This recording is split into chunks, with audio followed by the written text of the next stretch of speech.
Scaling brands need influencer content, but the best brands have influencer communities, which provide a constant stream of high converting social content to test in your ads week in and week out.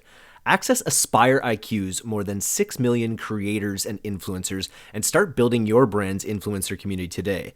Find out why Forrester recognized Aspire IQ as a leader in influencer marketing solutions. Hello and welcome to the D2C podcast. Today, I am super thrilled to have Mike Lackman, the CEO from Trade Coffee, which is a specialty subscription service offering fresh coffee from the nation's best roasters right to your door. Trade is such an interesting business to me because the way it takes an existing product and then really innovates the customer experience, the logistics, and the data side to create, amazing experiences that grow LTV like crazy and benefit the entire ecosystem. It really seems like a really interesting model for D2C in a way that helps businesses that aren't D2C even go D2C. Super exciting. Welcome to the podcast, Mike. Can we chat first just a little bit about how this idea came to be? 100%, and thanks for having me. I think the idea was really simple. We noticed this unbelievable community of craft roasters. When we got to meet them and ask them what they were doing with their businesses and what sort of support they were looking for, what opportunity they saw, it was trying to find better ways to reach consumers. Opening more shops is really, really hard. They knew they had something really great to offer, but there wasn't a very simple way to get to more people. And then when we spent time with consumers, we learned just how much consumers had been separated from the actual coffee they were buying. So much of what made coffee good in consumer behavior was about the espresso machine or the milk or the real estate or the furniture or the music or all these other trappings, and not really about the coffee. And so there was this really great opportunity to use personalization, to use a cloud-based and pretty headless supply chain approach together to be able to unlock amazing consumer experiences that connect consumers to local roasters who, because of that value created, have a better path to growth and can invest more sustainably in their relationships with the growing partners around the world. Amazing. Can you talk a little bit more about, I want to dive into a lot of what you mentioned there, but can you tell me what headless means in the context you use it there, headless logistics? So it relates to, if you want to use a buzzword, it kind of relates to data portability. But I think what's interesting versus where things were 3 years ago, 5 years ago, 10 years ago, is that integrating with a warehouse management system, hooking up a shipping rate table, being able to get folks to think about what it takes to do e-commerce shipping well.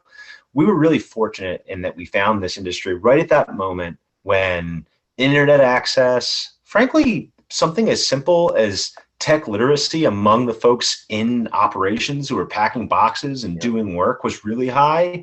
And the technology required to support that with really high fidelity was just at a very low barrier compared to what 3, 5, 10 years ago would have been a much heavier undertaking. And so we were able to create a platform where we could understand every coffee being made across our network, when it was being made, and then make it really, really easy through UX that roasters wanted to use for us to be able to add consumer demand to any batch they're making.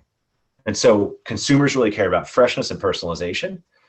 What we were able to build was a platform where we can connect roasters, not because each one's trying to be Amazon and ship everything 99.9%, but where we can have enough data that we understand which batches are being made right now, and then connect the right match for a consumer that they're going to get that bag on time. It will have gotten to them 2 to 3 days off a roast. It'll be the freshest coffee they've ever had. It'll be a perfect match for the way they want it to taste. And when it shows up in a compostable bag, that bag is going to say, this coffee was made for you, which has those multiple meanings that we care a lot about. It was not only that it's personalized to your preferences, but a roaster actually stopped what they were doing and made that one bag of coffee just for you. And we can do that in a way that's sustainable and profitable for our roaster partners.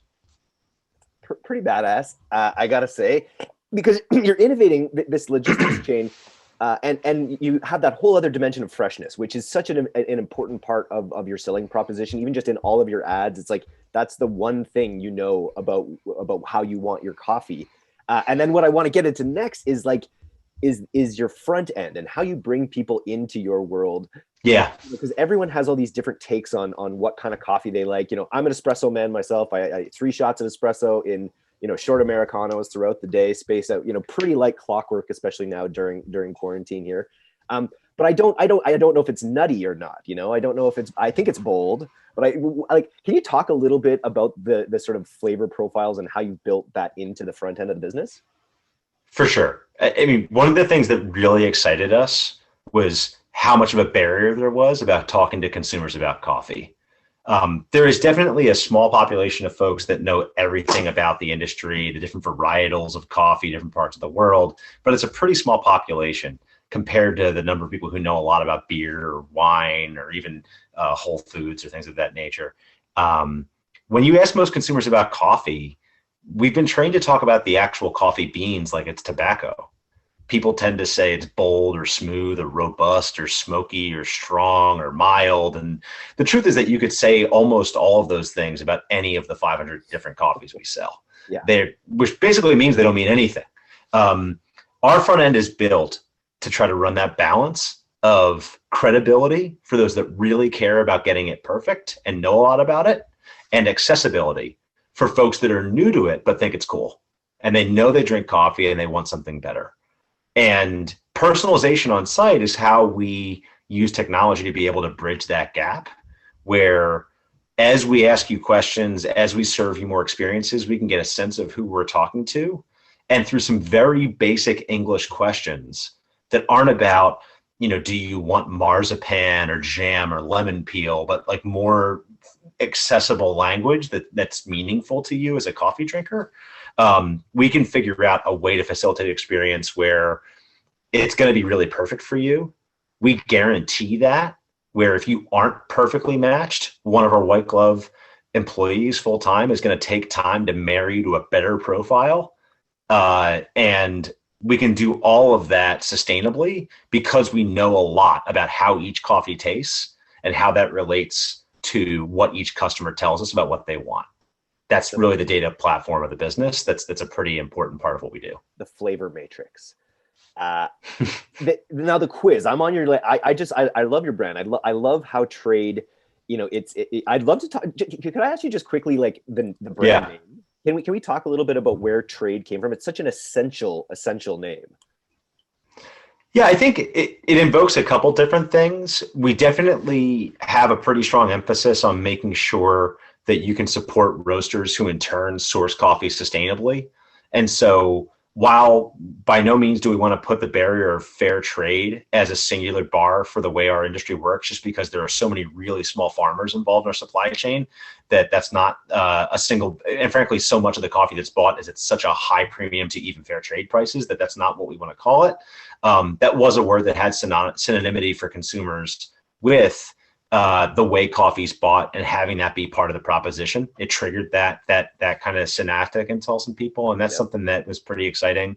And then there's also an element where our value is somewhat commercial in terms of what we can do to connect these businesses with consumers. And so we went through all kinds of different things. Like, I think there was an idea like hazel, because it made people think of hazelnut. And then I think at one point we looked at like a concept called rooster, like about waking up. And I think there's a lot of kind of gimmicky, silly, kind of fun, perky caffeine joke stuff out there. And believe me, if there's a pun out there, it's been done and trademarked. Yep. We decided that self-effacing was not going to be a great brand for us. And when we looked at the value we were creating, it was getting consumers to see more value in this product, so that at the base of the value chain, there's more to move up to those other parties we work with.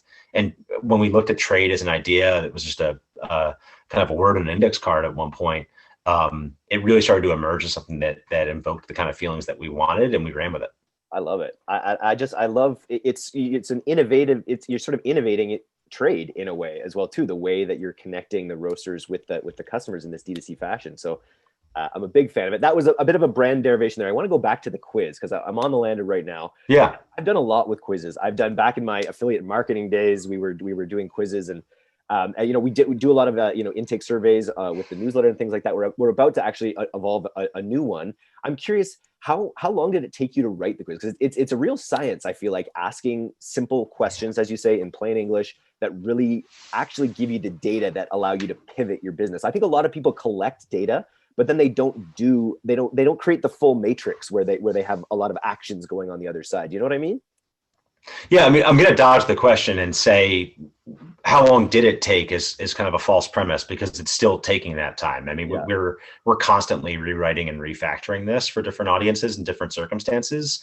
And it's definitely true that for certain people, they'd love to offer more input, and for other people, we need to make it simpler. And we're learning more about how to do that well.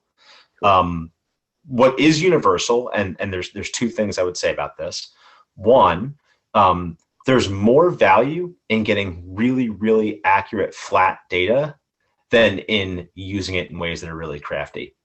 Getting the data right, flattening it, making it really accurate was probably one of the hardest things early on. And that was where we had to keep cupping and recupping. Cupping is a coffee term for like sort of analytically tasting coffee. And then ascribing specific metadata to each one so it was usable. And we had to redo that for the entire assortment, I think 3 different times at the beginning of the business, which is a pretty significant undertaking. And then the second bit is thematic, which is that when you look at what we're doing, we believe that data-driven personalization is very much the future of web merchandising. And to put that a bit more simply, websites started as online databases to replicate and expand upon paper catalogs. Yeah. How do I look through some things but find the one thing I'm looking for? And that's why things are built from categories and menus down to product listing pages, product detail pages. And then once you get something in your cart, maybe put one of these in there too, but let's get you through checkout as fast as possible. That's a transactional, very often a pretty small number of items kind of an experience. Yep. Where it really is a question of spearfishing, hunting, and pecking. What we were trying to do at Trade was understand who someone is, how they tick, understand what kind of value they're willing to ascribe to coffee and what better means for them, and then get them to subscribe to an experience, whether capital S subscribing to a subscription or just buy something and then stay engaged with us through the options that are available, so that we can consistently be their source for what they need. And that's not going to get there from like a browse and pick and shop kind of a thing. That's very much more experiential. And so in some ways you end up drawing more analogs from consumers facing software or even some SaaS businesses that have done that really, really well. Here's the reasons to ascribe value to what we do. Okay, are you in? Great. This is you using the product now. And that's very much how our site's built, which is actually kind of different from big e-commerce players like the Chewies and the Wayfairs of the world. Customer experience as a service almost, right? And not exactly, but that is sort of like you're plugging into existing industries and you're providing the entire, pipeline for growth for these roasters and for, to solve a problem. Like my grocery store is constantly running out of my espresso. Like I shop on Sundays at the wrong time. I'm not getting my espresso. I'm like, this needs to be delivered to me on the daily. What I wanted to ask was about the flexibility that you have, because when you get people making choices, then does that lock you in on the logistics side so that you have to deliver that exact thing? Like how much flexibility do you get with people on their subscriptions? I'm someone who just buy my coffee. I buy it every week. I buy the same coffee. I probably would be up to take an adventure tour of espressos, but I'm wondering how many people just stick with their classics versus give you kind of full control. So more than 80% of the coffees we ship are coffees that we pick as part of a program. And awesome. The jargony word for that would be substitutability. And the truth is that has a lot of value for us in the way that we can sustain our network. So I think the balance here is understanding, back to that notion of personalization, what does each person want? So forcing everyone to get tons of variety all the time, not a fit for rather many circumstances. Finding the right balance of variety and discovery, and then being able to use substitutability to our advantage, that's a big part of how our business works. And so let me just use a practical example to illustrate that. One, you need to earn the trust to be able to pick for the customer. So it starts with getting it really right up front and then seeing how consumers want to engage. And you definitely have some who are set and forget and super, super, super loyal, and some who are really engaged and really want to tweak and mark their favorites and go back to them. So already from the start, making sure that you're able to replicate those two experiences out and then say, okay, great, here's the tools available for these folks. If someone really wants to set and forget, then we're not going to jam anything on them either. But when you have the ability to understand, not just I know every coffee being made, but I actually know for Eric, I have 17 equivalently delightful coffees, 4 of which didn't even exist 2 months ago. Yeah. And so when I'm trying to find the right thing for him, well, he actually wants coffee every 10 days based on his consumption, not every 14. Well, that means every nth coffee is coming on different days of the week. Well, this time, even though you might have said, you know what, I really love this place. I visited Chicago once. I'd love that. Well, your next coffee is going to have to ship on a Tuesday. That one particular one you really like doesn't roast until Friday. So we're going to queue that up for your next one. But next time, here's one that we think you're going to like even more. And when we can get that done really right, that's part of how we can provide what we think of as Amazon level service without trying to force our roaster partners as craft practitioners to operate like an Amazon, right? Yeah. Like they're not built to be that way. Trying to be better at being big than the big guys, I think, is a great way to make a startup fail. It's more about being able to use the data to our advantage. And if we're going to be in between roasters and consumers, that should be the kind of thing we're doing really well to earn that place that we serve as somebody that can provide more, better, profitable growth for roasters, but also superior experience to consumers. And in a way that they get to keep their cred as roasters, right? Like that they're not like Melita on the shelf, or they're not Folgers, right? They're still these classic crafty product experiences with great art on the packages. And, you know, it's a real win-win-win type situation. I feel like you've orchestrated here. I mean, you've heard me use some wonky language here. Like, let me walk away from that for a second. The thing that was most exciting to me about this business, as I learned more about it, is the analogs that it has to music. I think these coffee bags, the journey that you take through these different places you visit, it's the closest thing that this new generation has to album covers, aside from their revisitation of album covers, which is actually making a comeback. But in all seriousness, I mean, you have everything from these folks in Idaho that make this weird kind of very psychedelic art. You know, the coffees are called super dank, and they're all this kind of psychedelic cartoonish art, to these like really precious and beautiful things from places like Nashville. To we have a roaster in Appalachia who's the biggest employer in his town and actually runs a daycare center out of the back of the roastery. Being able to be transported to all those different parts of the country, I really think that is this generation's version of what coffee was 25 years ago, which was about being transported to France and Italy and those kind of places. That's probably why you've been compared to the Spotify of coffee, and I think that's an interesting metaphor. For me, Spotify is the clearest example of AI that I'm just sort of like happy for, that I'm just like, you can take it all, AI, you can take all this data. And actually hearing you speak about the logistics of the business and how you manage varietals and variability and things like that, I see a real comparison there as well. With my coffee, I would be happy just, fully just trust that to your database essentially, right? Yeah, I think the earning trust on both sides of what we do is really important. I think it's an admirable thing for us to have the aspiration to be able to do some personalization things as well as Spotify does. There are some places where I think that they can be a helpful thing for us to look at, where we think about what would it look like if we did this way better. It's always helpful to anchor yourself to those things. But the other thing that we can do where data is really helpful is, and probably the most humbling and exciting thing that we heard as feedback from a roaster, which I don't know enough about the music industry to say whether this happens with Spotify or not, is I was really excited when we had a roaster tell us, hey, you gave us this data we needed to be able to get more demand on your platform, which was, we didn't have any coffees that tasted like X, Y, or Z. Here's the data you gave us. Here's how we started making that coffee from green we already had, just roasting it differently. And we immediately saw a really positive impact in our shop at home in New York, meaning people liked this more and started coming back more often. And we realized some of our really, really high-end coffees, to use a beer analogy, think about like the equivalent of those Belgian sours that like really, really into it beer nuts, like, but you can't serve that stuff in a ball game, right?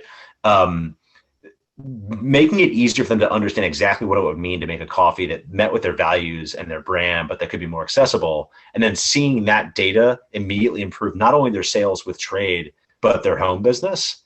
That's a really, really cool way to use that for something more than, oh, we do bidding on Google and we have an e-com plugin or something. It should be bigger than that. And I think in our first couple of years, we're finally starting to see that it can be. it just creates that really positive feedback loop through the entire ecosystem. It's funny, as opposed you brought up Amazon a few times as being an anti-Amazon. Amazon would just maybe copy that and come up with their own products, right? And they'd start roasting their own beans to those flavor profiles. Whereas you're really invested in these companies, the stories of these roasters. That was something else I wanted to bring up a little bit. Was these? I feel like for those people who are, there's people who are set it, forget it. They're probably not coming to your website very much. But for the people that want to know the story of these beans and these roasters, I bet that's an avid part of your content as well. Well, listen, I think that we are very much a digital product. A lot of what we think about is digital. Let's make no mistake, it's a physical product. Our average frequency is about 16 days, and our retention rates are really good. So we have very many customers handling an experience with us in person very often. And the read rate on a package that you send someone to their house is nearly 100%. So more than anything else, we're a physical products company. And when you get those experiences, it's not just the stuff that hits in the CRM systems we've built where the text and the email and all those different touch points are giving you that content linking back into a blog post. It's also that bag can do a lot of the talking. Our packaging has messages in there. Each one of those touch points carry a lot of weight in the way that we engage with the consumer. And frankly, I think if you ask where we see things going, making the most of that more effectively as we grow and add some resources to the company is probably going to be a big part of how you see us in Rich Experiences, so that we continue to delight folks who've been around for a year or two and have already gotten 30, 40, 50 bags of coffee from us. Love it. Okay, let's talk about subscription a little bit, because I'm on your site here and I see my initial purchase on Trade Coffee is, was it $8 or $9 with a 50% option on my first bag. So when you're dealing with, we as an agency, we love those $150 CPAs, those higher achievable ones. You're rocking an $8 CPA, but you've built up all these retention methods, so you're confident in your customer LTV. Can you talk a little bit about how you've thought about the subscription market? Yeah, happy to. And I think when we think about that, we know that we are pushing the limits of what's possible from an average order size, average basket size, AOV, whatever you want to call it, perspective. And my joke about this is that I don't know that anybody's ever going to do this with mayonnaise. Yeah. Like I don't know that we're ever going to see like a $6 average order value. So, and I've definitely probably been the kind of person who would have said 5-10 years ago, I don't think that $13 or $15 or $18 an order is going to be possible, but we're proving that it can be. Yeah. The way we think about subscription is pretty simple. First, no BS. There's no lock it in and get this, but then you have to call. Like those days are over. This is the old digital evolution on top of BMG and Columbia House, kind of pay a penny and then get 12 CDs, and now you're paying $10 a month and all. Like that's out. So let's take that off the table and remove that from the subscription conversation. Take some more stuff out. Let's never do anything of the month or club. Take all those words. If any of that ever applies to what we're doing, also take us out of that. A Jelly of the Month club for us is not a large business. No. It's a cool gift for certain kinds of people, but it's not the way that you consume this category. It's not a trusted partner for you. And that's what we want to become as a company and as a brand. So let's take that out. And then I think that the final piece is when you look at where subscriptions can be a bit evil or intimidating or problematic for consumers, it's where people are afraid they're going to have to pay for stuff they don't want. And so I think when you look at all that and then you try to build a really great experience, it's really just schedules. And schedules, when they're done right, allow us to serve customers really well in a way that's friendly to them. And there's going to be ways that we can continue to use them in our experiences as we grow. And so it's not about being locked into the club or something along those lines. Right? And people ask, well, could you charge so much per month for this and that? I don't think that there's a large market in us charging people a fee to be able to pay full price for a coffee. Yeah. Like for perspective, when I think about subscriptions and where they're going, Disney had to be Disney and then buy all of Star Wars, Marvel, and Fox for like, what, $45, $80 billion to charge $8 a month. Yeah. So no, like we're probably not going to charge $5 a month for the privilege of shopping at Trade. That's not where this is going. So if you can take all that kind of like frankly lousy subscription stuff out, what you're left with is somebody where this is better for you. Why? Because you'll never run out. Guess what? Made yesterday in Idaho, in New York City, tomorrow does not exist. Yep. For a $14 product, you might as well be beaming it to Mars. So if you want almost still hot, it's so fresh from parts of the country I haven't been and the very best brands, and it's guaranteed to be a perfect coffee for me, we need like 5 or 6 days. Yeah. And if you give us like 5 or 6 days, we can do that with free shipping and nail it every time. And that's really what subscription does for us. Frankly, if you don't need it with that much notice, a lot of our customers buy a la carte, and any time that you've bought within the last 30 days, you get subscription pricing and free shipping anyway. And so for a consumer, yeah, and what you basically need is at least to know about 5 or 6 days before you really need it that you want to order it. And lots of people probably push it more to like day 2 or day 3, which we just aren't quite smart enough yet to figure out how to do it at 2 or 3 days lead sustainably. But as we get there, you'll probably find that we open up even more opportunities for people to buy really frequently without necessarily being subscribed.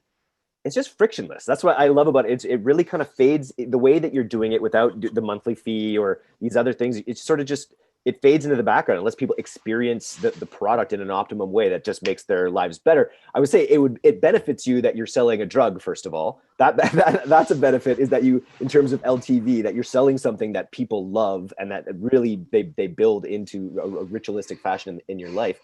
In their life. Another thing that you said that one of the things that was interesting is, I think one of the big fears of subscriptions is when stuff piles up. You know, just like Columbia CDs in that box in my garage. You know, they just take up space. And if you got a shipload of you know, frozen steaks coming your way and that starts backing up, there's an issue there. But with coffee, I feel like because you're always operating at this fresh, highly consumable, you know, category, like that's another advantage in the space. Well, let's back up for a second, right? And I can answer both of those, but I want to push back on the first one, which is I actually really hate the whole coffee as a drug thing. Okay. Because the truth is that coffee as drugs are everywhere. You can get pounds of it really cheap, lots of different places if you just want the jitters, right? If you want to stay awake for your midterms, lots of opportunities to get caffeine. We do well as a business when we sell coffee that people can ascribe above commodity value to, because they see value in what we see value in, which are these promises of personal local discovery. It's personalized to exactly how you want it. It's from a local roaster helping a local business. And there's an element of discovery involved, whether that's new flavors or brands you'd never heard of, or parts of the country, parts of the world on the origin side.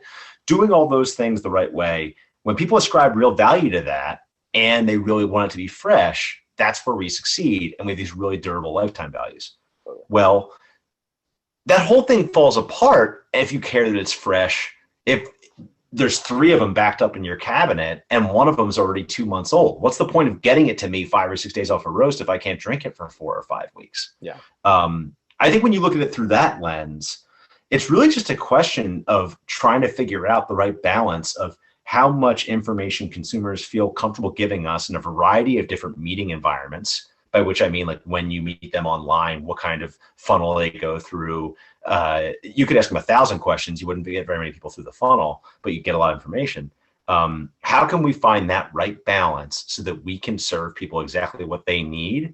And I think the second level is, unlike Spotify, where the variable cost to serve is so low that somebody thumbs downing something or saying I wouldn't have wanted this is really cheap, any bad experience is really costly for us. So how can we be smart enough with segmentation and clustering and those sorts of things that when we do get a skin knee or make a mistake, that one kind of lesson we learned the hard way can apply to 100 other people, 500 other people, 5,000 other people. And as we grow, how can we get smarter and smarter about understanding where a mistake can be a learning, but not, okay, now I know that Eric didn't like this thing, let me fix it for Eric next time. But how do I know in that particular circumstance the 1,800 other customers who have a particular thing in common with Eric? So that one mistake can train us so we don't have to learn that again with those other thousands of people. And all your other roasters too, you know, the full cycle of knowledge going through there. Okay, so I wanted to talk a little bit about, you talked about skin knees there. In the subscription game, what are some mistakes that you can point to that you made early on in the subscription game? So, one one thing would be, especially early in a business, um, you're trying really hard to learn and pivot quickly. And the speed with which you're learning about acquisition, conversion rates, all the how many people are getting their journey started stuff is really, really fast. And frankly, we even have some of the fastest cohort feedback of any subscription you're going to find because the frequency is so high. Yeah. But what you have to be a little bit careful of is that you don't jam people with too much merch in the first 90 days. And one of the things we responded to early on with one of our subscription offerings that's built around accessibility was consumers told us where they were comfortable paying for coffee, and we knew that somewhere in between that like $12 and $15 price point was a big deal. And what we did was we followed that a little too closely and did a lot of sales of this 2-pack for $25 because it allowed us to profitably, for us and our roaster, get to that $12.50 price point where we couldn't one at a time based on the cost of shipping.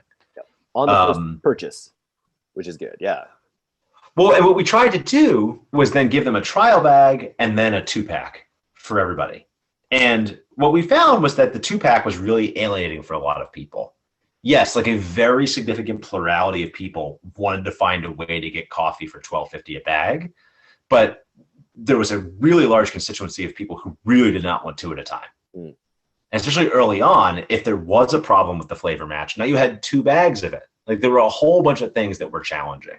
And so understanding how to make sure the tail doesn't wag the dog on that sort of stuff is really important. So I would say that's a lesson where we probably had 4 to 6 months of cohorts where we had really strong early signs because the AOVs were higher, that these were going to be great cohorts, but their kind of post 4 or 5 month retention didn't do as well.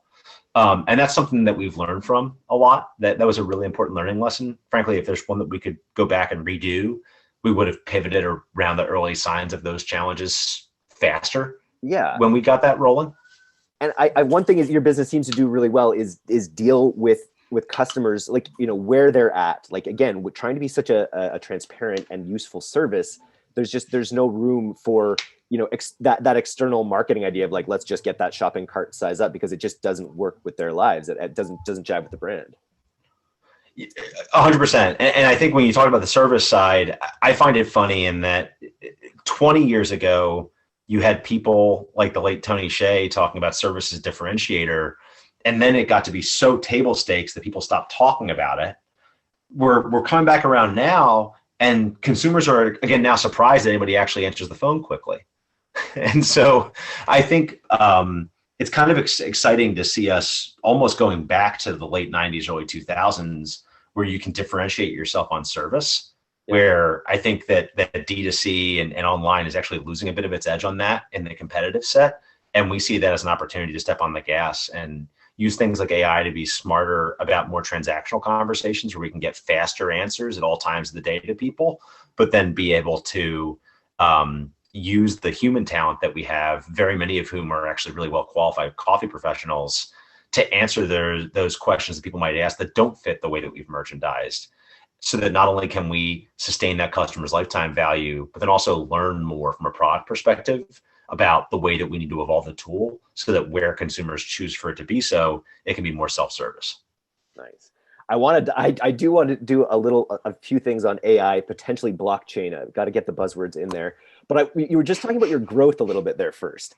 And I in the pre-review, picked up some incredible stats about your organic to non-organic growth. Can you talk a little bit about how the business has grown in the beginning and how you want to grow it in the future?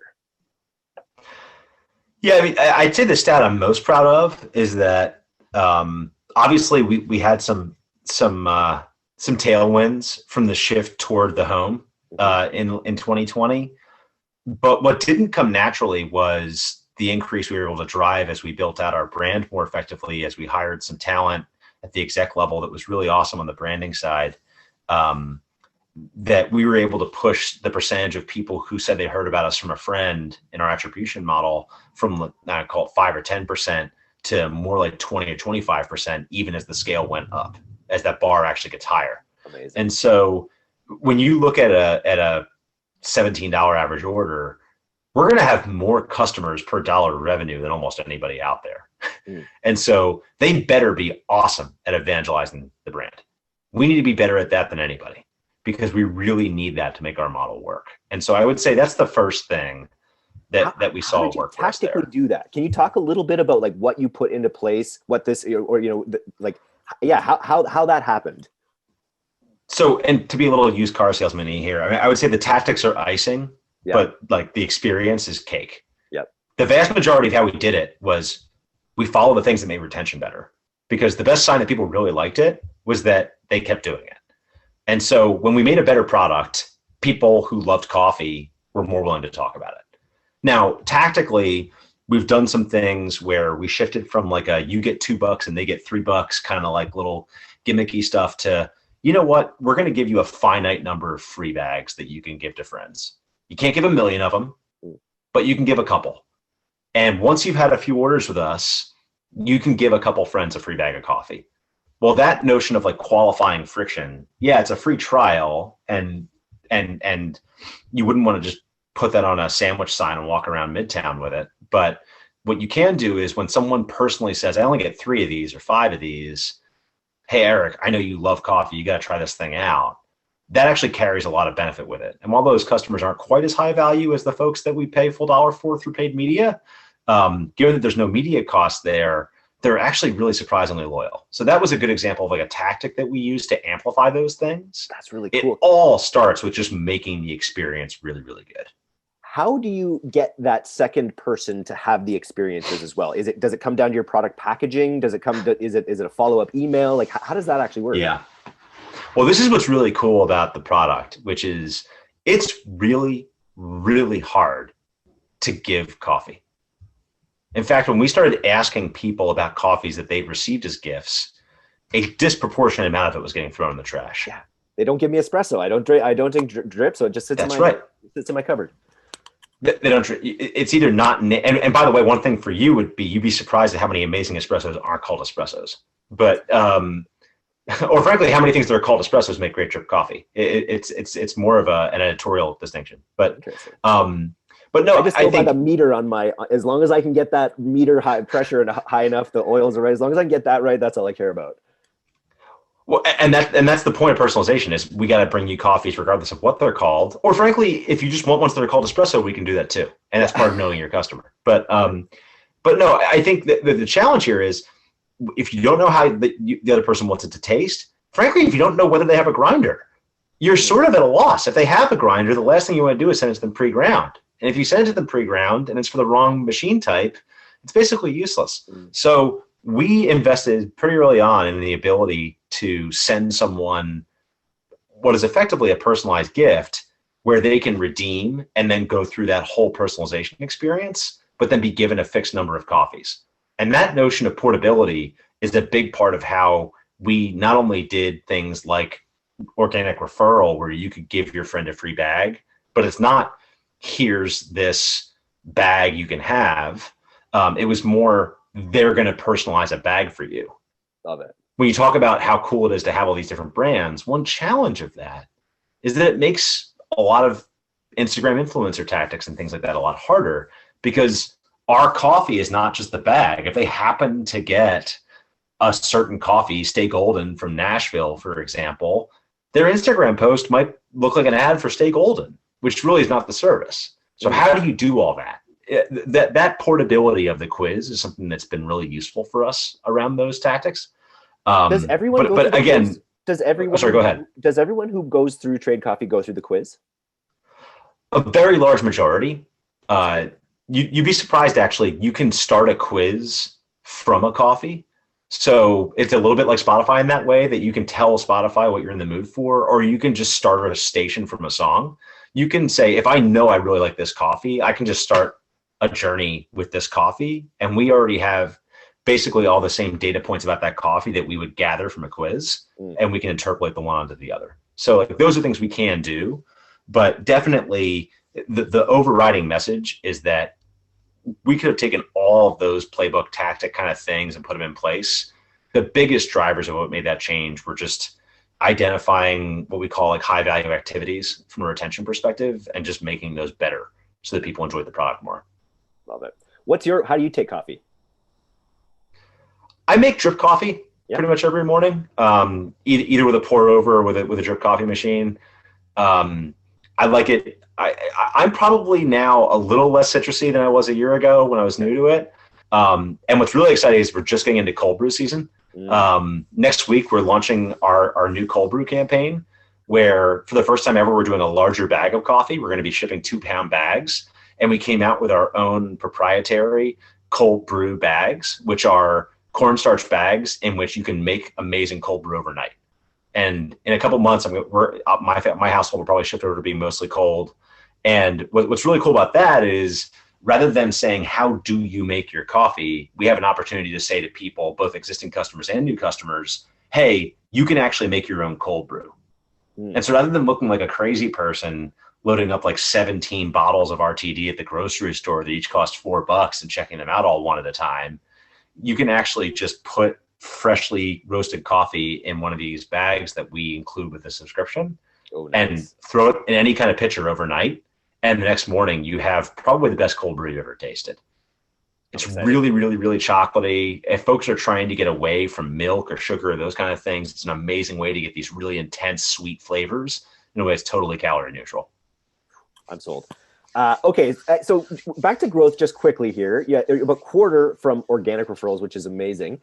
How does Facebook play in your strategy? How invested are you guys in Facebook ads? Call it 25 to 40%, depending on the month and the season. We'd like to think it's a pretty healthy part of the distribution. We also probably have some more room to grow on the creative side. We've always been a pretty scrappy business. And so I think, if anything, it's not to say that we want to become less diversified, but we just still see more opportunity there as we get more sophisticated in our approach to the channel.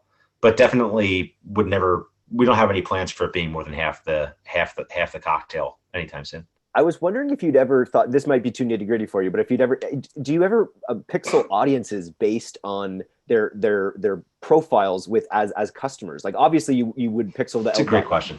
The higher LTV people, but I'm wondering if there's like, you'd show someone a more robust bag or a more citrusy bag or something like that. So we've tried a lot of those things.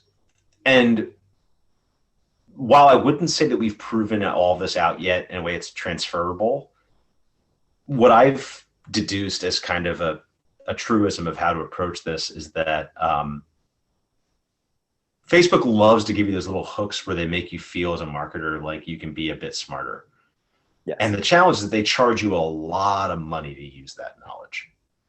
We have historically tended to be more successful when we can speak to a pretty broad psychographic interest, and that our calls to action can, if not be universally true across the whole company, really very broadly true to a pretty big segment within our common psychography that we're trying to reach, and then use the site to do the personalization on our side. If you try to do too much of the refining on their side, every additional cut you take that makes that audience a little smaller and more specific, you're paying for in CPM. Yep. Conversely, our whole on-site experience is all built around speaking to lots of different people and landing each of them in the right place one at a time, even if those places are very different. And so all things equal, we'd rather do the personalization on our side. And the nice thing is that as we grow, those broad audiences can become a little more specific over time. But it's not a case, if anything, I think that some of that thinking invokes more of where I think the industry was 3 or 4 or 5 years ago. But now that everyone has access to those tools, the cost of using them prolifically has just gotten really prohibitive. And that's where broader audiences with more universal messages that are then refined and personalized on site has been a more successful tactic for us. It just gives you guys such a good, the quiz is such a powerful thing, because especially with iOS 14 coming and some of these advanced targeting abilities potentially being degraded, like the fact that you have this on-site experience where people are giving you data about stuff that they love, they're giving you their email address, like that's that sort of garden that you've created there, I think will serve you well regardless of what happens with platforms, which is cool. Yeah, and listen, everything's data dependent. It's not to say that we aren't always testing those things too. And when we have rich campaigns, they're a mix of those different opportunities, and we're always being meritocratic and trying to find a way to see which ones are going to work. What I would say that approach loses, though, and I'm too young to have old wisdom, but within like e-commerce, I think let's just call anything more than 10 or 15 years ago old. Yep. The one thing that I have come around to is that Facebook's really good at knowing one specific thing, which is what kind of people tend to spend your AOV in your category. They can have a million different things in common. If you don't know whether or not they actually spend the kind of money that you want to charge, you probably don't know who you're talking to. And the one thing that Facebook has that's really powerful is they know who tends to spend money at 8 a.m. And that's why they charge so much for access to the data. I think that's easily lost sometimes. And to the extent that it probably always will be some part of the mix, you can go nuts. I mean, frankly, we spent a lot of energy a year and a half ago trying to go farther up the funnel with our pixel feedback around, let's just look at quiz answers. We get a lot more quiz answers than raw conversions. And when you remove that qualifying nature of people who purchased and what they have in common, you lose a lot of fidelity in the way that you build those loops around what your objectives are with those programmatic bidding platforms. I don't think it's just Facebook, it's others as well, but Facebook is probably the best example of it. Knowing whether these are the kind of people who spend your average basket size in your category is a really valuable thing, and ascribing value to that when you're looking at your marketing mix, I think, is pretty important. Cool. All right, last question, and it's just one of those random ones. When I hear you talking about your logistics chain and the authenticity of that whole process, it does make me think of blockchain. And I'm wondering, is that something that's entered your thinking in how this business is built? Is there a time where coffee will be on the blockchain? Yeah, I mean, the short answer is it's not on our immediate roadmap. It's an interesting thing to think about. It makes me think a little bit like blockchain and AI. I heard a good joke, which is that some of that stuff is like teenage sex. Everyone says they're doing it. Most actually aren't. And the ones who aren't doing it that well yet. And I think there's a little bit of that going on. When we've heard folks ask about it, it's been less because it solves a particular problem in our industry than because it seems like the kind of thing that's about to happen to our industry. Yes. And so I would say we've been open to some pretty cool and some pretty emergent stuff. And when it solves a big problem that we have, then I think it's going to be really, really helpful for us to invest there. But for now, we've been able to be really choosy about who we work with. We work with awesome roasters who each have their own approach to sourcing and sustainability. And we're more in a place of stepping back and creating really clear access to their story on how they source and roast, how they employ sustainably in their local communities here in the US where they do their roasting, production, and shipping, than trying to be smarter than the folks at higher levels in the industry who are trying to show you every step the bean took from X to Y to Z.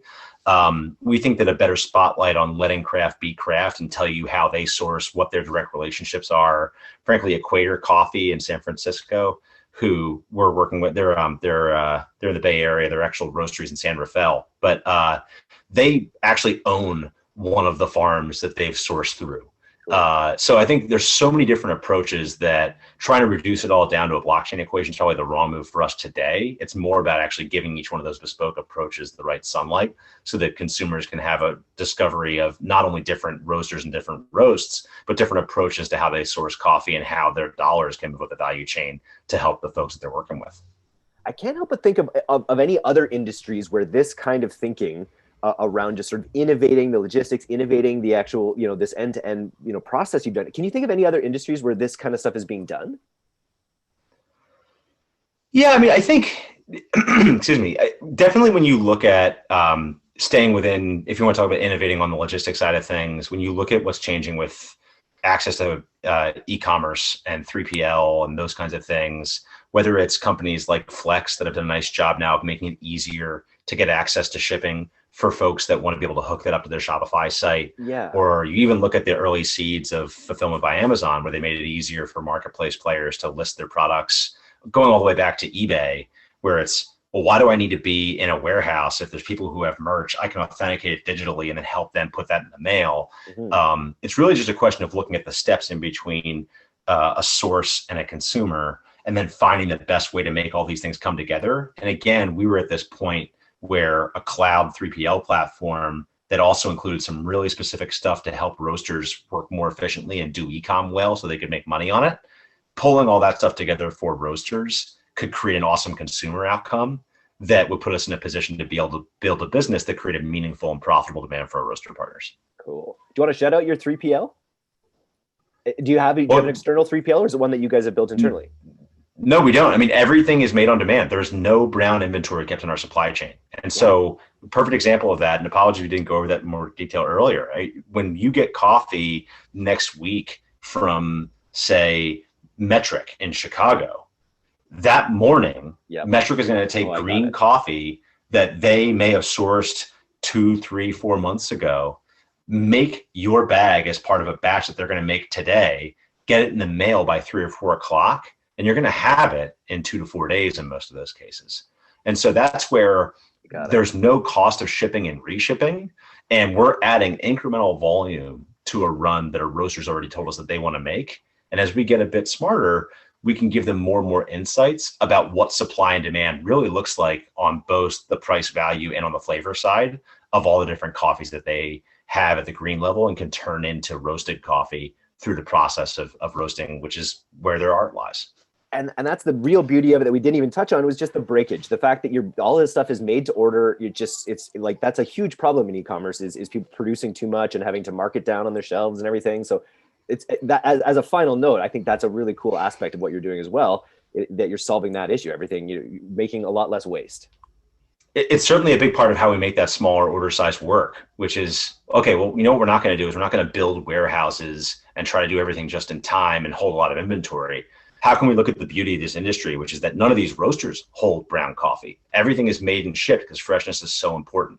If we can use the right e-com tactics and the right 3PL technology to be able to empower them with the kind of things that tend to go with larger enterprise size, giving them that empowerment, something that works not only as part of our value chain, but can help them be more effective as businesses. And when we can do both of those things well, we can earn what we need to be able to provide a great service for the consumer, which again, if I can say one thing to close things out here, everything starts with getting them to ascribe more value really often to this coffee, not to the drink or the music that was playing at the time or the milk that was put in it, but those coffee beans. They're this really important, really special thing that was sourced really thoughtfully, made really beautifully, and delivered fresh. When we can get them to ascribe that value really often at large scale, there's an amazing way for a lot more people like our roasters and their growing partners to participate profitably and to grow. Love it. Now, if you're listening to this, you want to go to drinktrade.com right now. You can take the quiz and get 50% off your first bag. Tell them D2C sent you. But thank you so much for coming on the D2C podcast today, Mike. This was really interesting. I look forward to kind of keeping up with trade and seeing where you take it. I'm going to be, you're not in Canada obviously yet, but when you are, I'll be getting on that cold brew subscription, I think. Oh, and definitely check us out. It launches Thursday. And we didn't have the temerity to launch cold brew on April Fool's Day because we think that people think we were joking. But no, check us out next week when we launch our cold brew program. It's really exciting. It's going to be a great program for the summertime. Awesome. Okay. Have a great weekend, man. Thank you, Eric. Bye, Mike. Bye.